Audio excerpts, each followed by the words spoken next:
मुनि श्री को नमोस्तु करते हुए एक प्रसंग सुना था महाभारत का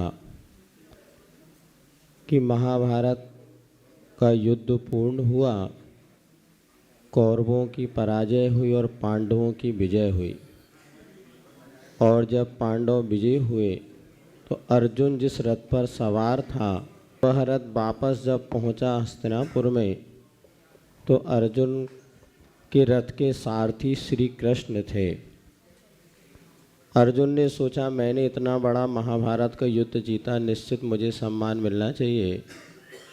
और श्री कृष्ण उतर करके मुझे आह्वान करेंगे और नीचे उतारेंगे, लेकिन श्री कृष्ण उस रथ से नहीं उतरे और उन्होंने अर्जुन को आदेश दिया, अर्जुन रथ से उतर जाओ।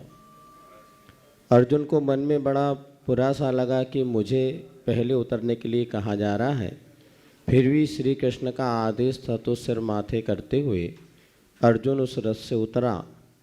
और अर्जुन के उतरने के बाद श्री कृष्ण जैसे उस रथ से उतरे, कुछ ही क्षणों में वह रथ धू धू करके जलने लगा।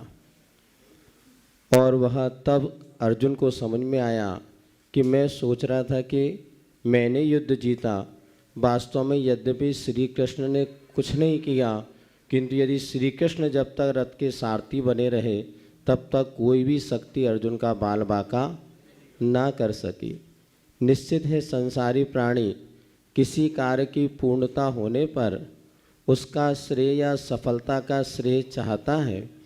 और बहुत से लोगों के प्रश्न सुनकर के हमें लगता है शायद वो चाहते हैं कि महाराज इतना तो कह दे कि आपने बहुत अच्छा कार्य किया और हमारा चातुर्मास सफल करवाया।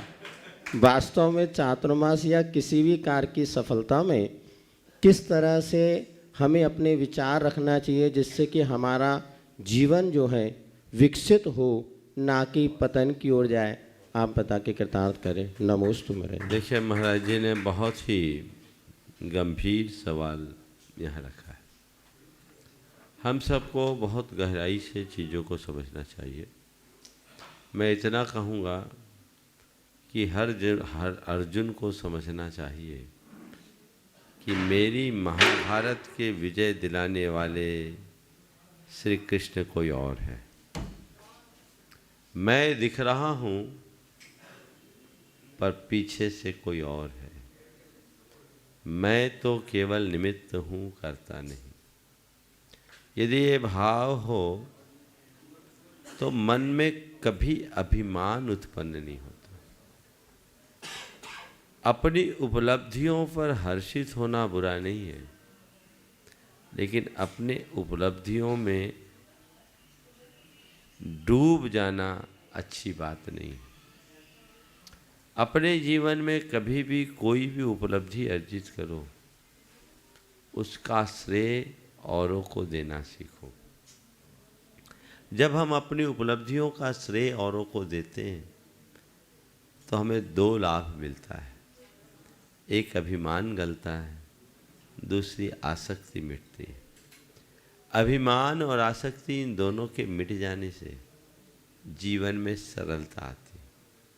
इसलिए हम सरलता को आत्मसात करके चलने की कोशिश करें। हम लोगों की ये दुर्बलता है, बल्कि बड़ी कमी है कि हम थोड़ा सा भी कुछ पाते हैं तो बौरा जाते हैं।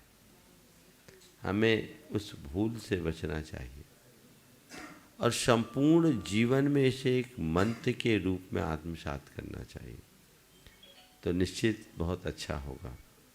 जहाँ तक चातुर्मास का सवाल है, तो चातुर्मास के संदर्भ में मैंने अनेक बार बोल दिया और इसीलिए मैं बात टाल रहा था कि एक ही बार बार बोलना ठीक नहीं है, लेकिन आप लोगों को वही बात सुनने में ज़्यादा आनंद आता है। अरे भैया, मैं बार बार कहूँ तो ये भी गड़बड़ है। लोग कहेंगे महाराज अपनी मुँह से अपनी प्रशंसा कर रहे हैं।